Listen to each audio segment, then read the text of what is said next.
मराठवाड्यात धुसफूस, फक्त धुसफूस नाही तर आतून पेटलेला ज्वालामुखी आता बाहेर येण्याच्या तयारीत. आणि या सगळ्या राजकीय भूकंपाच्या केंद्रस्थानी एक नाव जोरात घुमतंय, संतोष बांगर. होय, ज्या नेत्याने स्वतःच्या पक्षालाच घरचा आहेर देत थेट मंत्र्यांवर हल्लाबोल केला, आणि तेही कोणासमोर, तर श्रीकांत शिंदे यांच्या समोरच.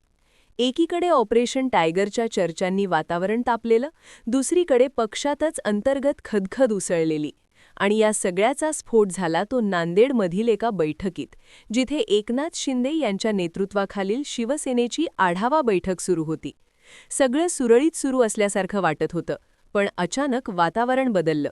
कारण मंचावर उभे राहिले संतोष बांगर आणि त्यांनी जे काही बोलायला सुरुवात केली त्याने संपूर्ण राजकीय वर्तुळ हादरलं.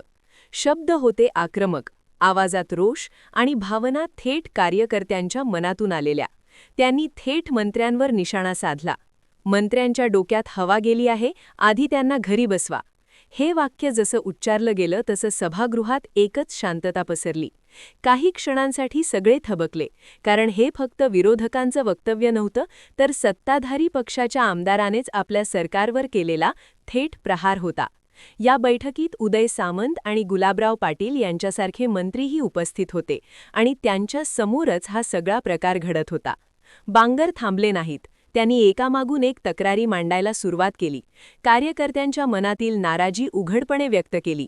निधी वाटपात अन्याय, कामं न मिळणं, वारंवार पाठपुरावा करूनही कामं होत नसल्याची ओरड, आणि सत्तेत असूनही कार्यकर्त्यांना भेडसावणाऱ्या समस्या, सगळं काही त्यांनी उघड केलं. आणि या सगळ्यावर कार्यकर्त्यांचा जबरदस्त प्रतिसाद मिळाला. टाळ्यांचा कडकडाट झाला, पाठिंबा वाढला. म्हणजेच ही फक्त एका नेत्याची नाराजी नव्हती, तर संपूर्ण मराठवाड्यात पसरलेली अस्वस्थता होती. धाराशिवमध्ये उभी राहिलेली दुफळी, इतर जिल्ह्यांमधील विसंवाद आणि कार्यकर्त्यांमधील वाढती नाराजी, हे सगळं आता लपून राहिलेलं नाही. उलट ते आता उघडपणे समोर येऊ लागलं आहे. आणि हेच सगळं त्या बैठकीत स्पष्टपणे दिसून आलं.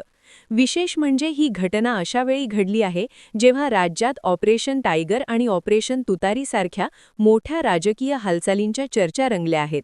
एकीकडे विरोधी पक्षांमध्ये फूट पडण्याच्या चर्चा, तर दुसरीकडे स्वतःच्या पक्षातच नाराजीचा स्फोट.